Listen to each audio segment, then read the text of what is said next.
It's happening again and has begun to attract the attention of many people who are following what is happening in Israel at this crucial moment. It's not just another news story or another moment of tension in the region. For some biblical scholars, certain events seem to be connected to words that were written thousands of years ago. My friend, think for a moment about something impressive and terrifying at the same time. Old Testament prophets wrote messages about Israel at a time when that people couldn't even imagine what would happen centuries later. Even so, these words have transcended generations and continue to be read to this day. Isn't that right? And now many people have started to look at these prophecies again because they are being fulfilled. Because some recent events seem to resemble exactly what the prophets described. But before we can understand that, we need to go back in time a little to understand everything. For almost 2,000 years, the Jewish people lived scattered throughout the world, in various parts of the planet. They were in Europe, Africa, Asia, and later also in the Americas, as the Bible says, to the ends of the earth. Many grew up far from the land their ancestors called home. Even so, an age-old promise continued to be repeated. The prophets spoke several times about the people of Israel returning to their land. Remember that? Look what one of these prophecies says.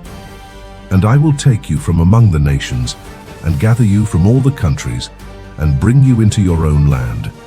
At that time, Israel was facing invasions and exiles. The people were being taken to distant lands. It seemed impossible that they would all ever return. But now comes something that will leave you impressed. Over the centuries, Jewish people began returning to the land of Israel from various countries. Some came from Russia, others from Ethiopia, others from the Middle East and Europe. People who spoke different languages, people who grew up in different cultures.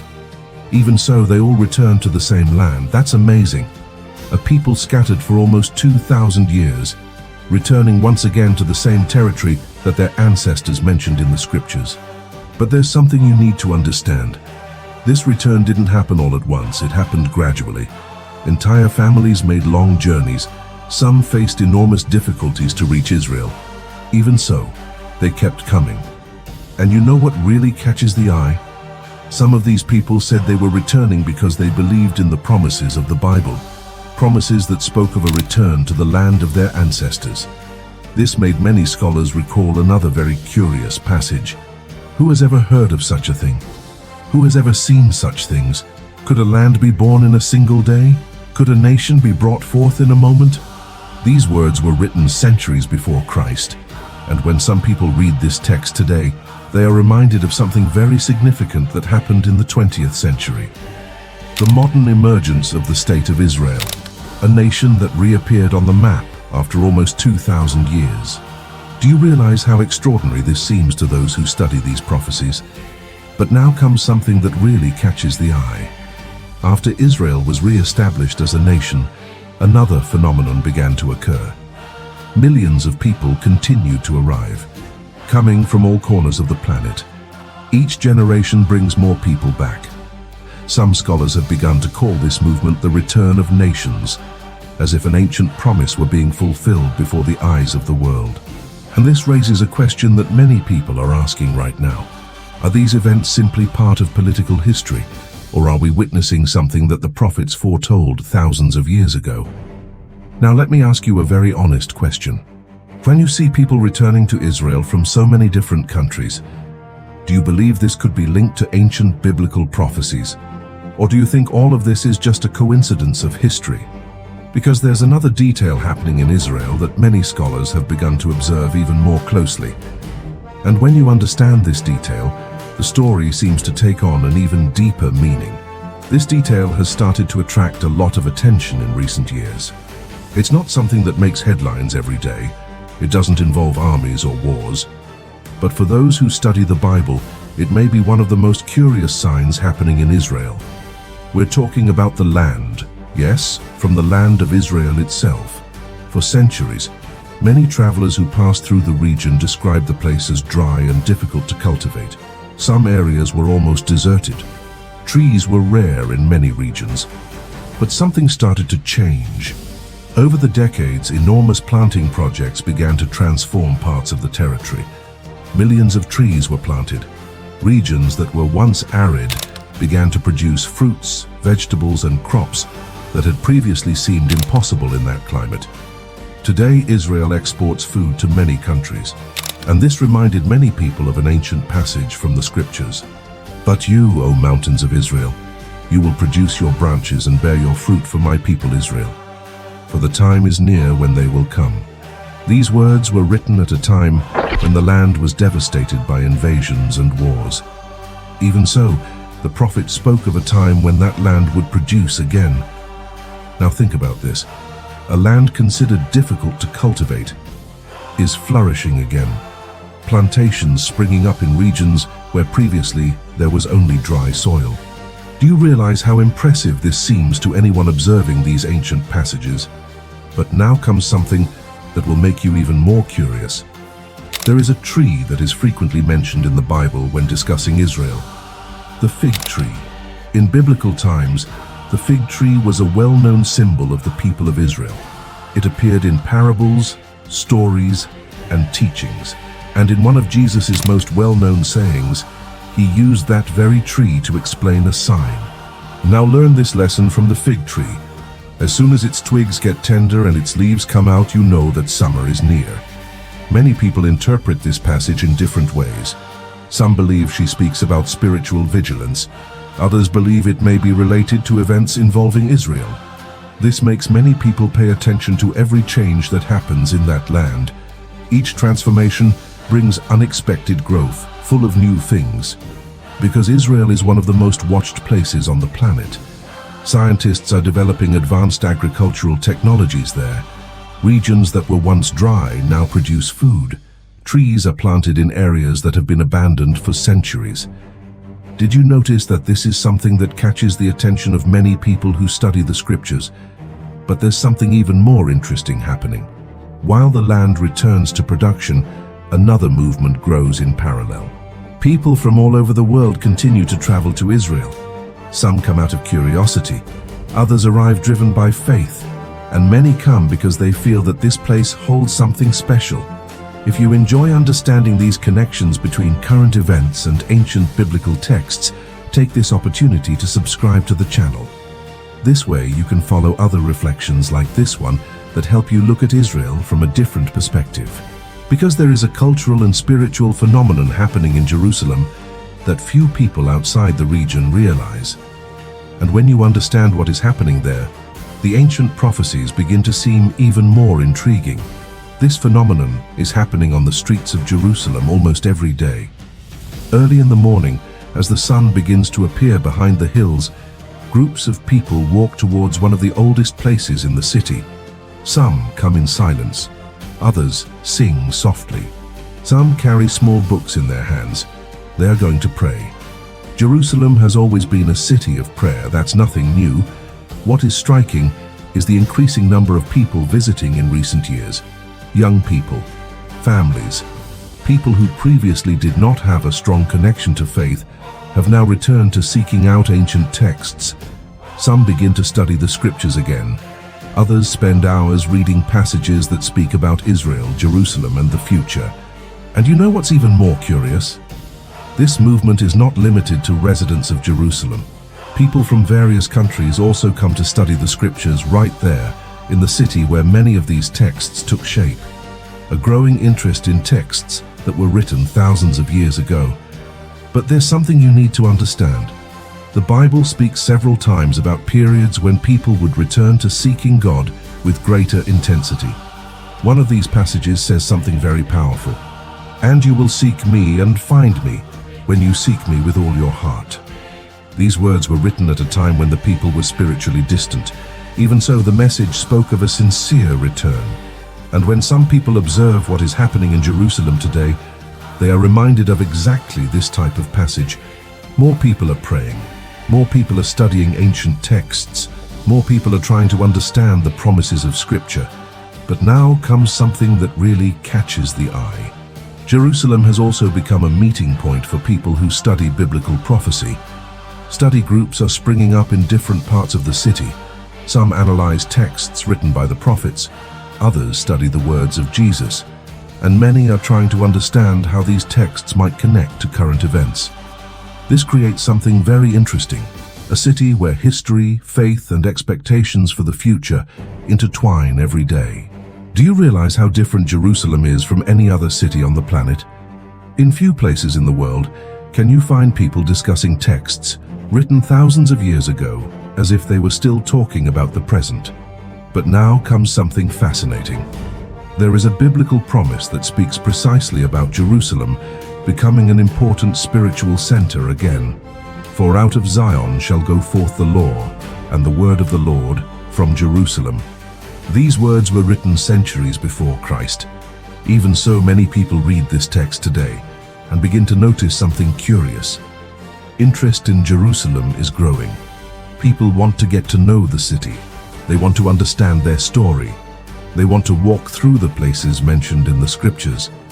This results in Jerusalem receiving visitors from virtually every continent. Do you see how all of this creates a unique atmosphere in that city?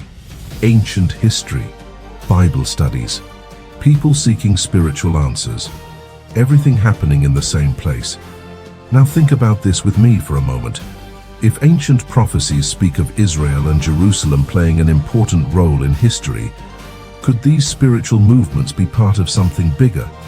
If this reflection is sparking your curiosity, please click like. This helps this message reach other people who also want to understand the connections between the Bible and current events. Because there's a very curious detail about the ancient language of the Bible that began to gain new life in Israel. And when you understand what happened to this language, many scholars say that it seems like something truly surprising within the context of history. This detail involves something that has almost disappeared from history. For many centuries, the Hebrew language ceased to be used in daily life. It continued to exist in sacred texts, prayers, and religious studies. But in the streets, homes, and markets, people spoke other languages. Hebrew was an ancient language, a language preserved in books. But now comes something that truly impresses many history scholars. With the return of the Jewish people to the land of Israel, something unexpected began to happen. Hebrew was spoken again. Yes, a language that had been used primarily in ancient texts began to gain a voice again in the streets. Children began learning Hebrew in schools. Families began speaking Hebrew at home. Signs, newspapers, and everyday conversations began to use that ancient language again. Do you realize how extraordinary this is? Very rarely in history has an ancient language been used again as the main language of an entire country. This caught the attention of historians worldwide, but for those who study the Bible, this detail seems even more interesting, because the scriptures mention times when God would restore things that were lost. One of these passages speaks of renewal and restoration. I will restore to you the years that have been consumed. These words were written in a context of loss and hardship. Even so, they talk about recovery, about things that come back into existence. And when some people look at the return of the Hebrew language, they see exactly that. An ancient language coming back to life. Words that were written thousands of years ago are being spoken again in the streets of Jerusalem. Can you imagine the symbolic power of that? Children playing in Hebrew, teachers teaching in Hebrew, conversations taking place in the same language used by the prophets. Do you realize how impressive that might seem? But now comes something that draws even more attention. Israel has become one of the places on the planet where archaeologists make discoveries almost every year.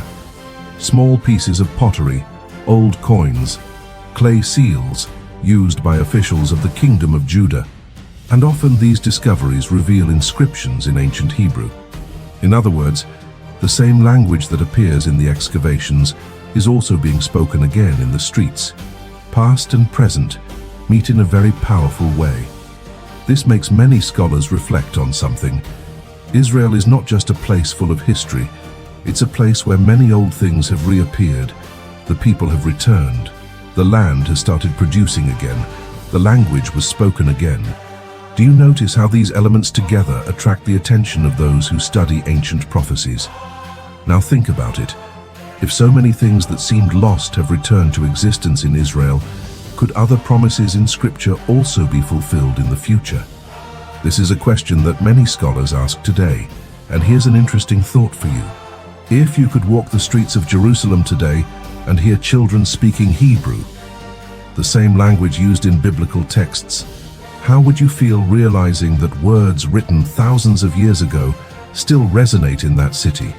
Because there is another phenomenon happening in Israel that many consider even more surprising, something linked to the very calendar of biblical festivals. And when you understand what is happening with these celebrations, the ancient prophecies seem to take on an even deeper meaning. This phenomenon involves something very old that has regained strength in Israel: the biblical feasts. For thousands of years, the people of Israel preserved celebrations that appear directly in the Scriptures. These festivals were not merely cultural events, they held profound spiritual significance. And today, something curious has started to attract the attention of those visiting the country. Thousands of people participate in these celebrations every year. One of the best known is the Feast of Tabernacles. This festival commemorates the time when the people of Israel crossed the desert after leaving Egypt. During that period, they lived in temporary tents while journeying toward the Promised Land. That is why, even today, many families build small huts made of wood and leaves during this celebration. Now imagine this scene in Jerusalem: verandas with small cabins, streets full of people celebrating, families gathered together reminiscing about ancient stories from the Bible. Do you realize how impressive it is to see traditions that are over 3,000 years old still being celebrated? But now comes something that has attracted a great deal of attention from scholars of the Scriptures. There is a passage that speaks specifically about this party taking place in a future context. And it shall come to pass that every one that is left of all the nations shall go up from year to year to worship the King and to keep the Feast of Tabernacles. These words were written centuries before Christ. Even so, many people are noticing something curious today. Visitors from many countries travel to Jerusalem precisely during this festival. Groups from the Americas, from Africa, from Europe, from Asia, all gathered in the same city during the same period. Do you notice how this catches the attention of those who study these passages? An ancient celebration, bringing together people from various parts of the world. But there's another interesting detail. During this festival, one of the traditions involves light. In the times of the ancient temple, enormous candelabras were lit in Jerusalem during this celebration. The lights illuminated a large part of the city. It was a symbol of joy and hope. Today, although the ancient temple no longer exists, many celebrations still commemorate this tradition.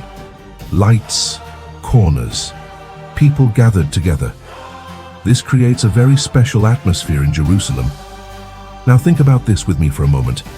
A city that has spanned thousands of years of history, still celebrating the same festivals described in biblical texts. Do you realize how extraordinary that sounds? And when visitors arrive and participate in these celebrations, many say they feel something different, as if they were walking through the very history of the Bible.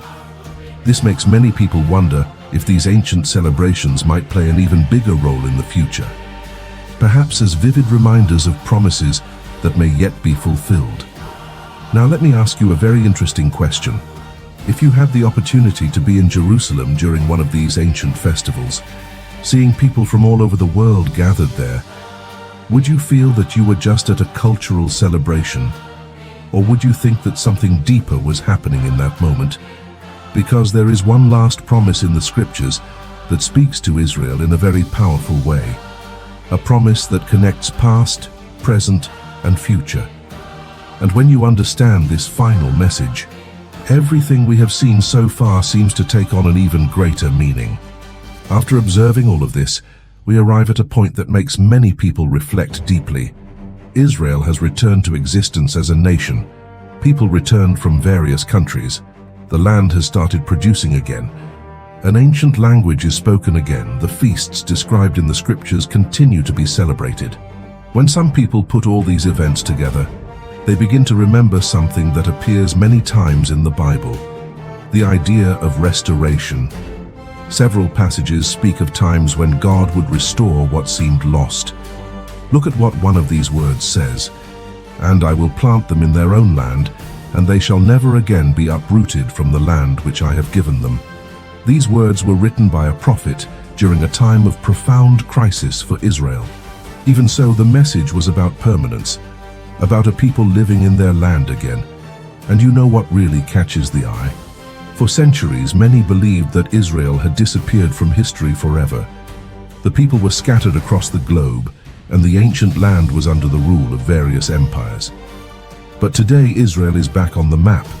This makes many people look at the scriptures with different eyes, because several passages speak of a time when important events would once again involve that land. Now think about this with me for a moment. Jerusalem remains one of the most watched cities on the planet. Decisions made there attract worldwide attention. People from all continents visit that place.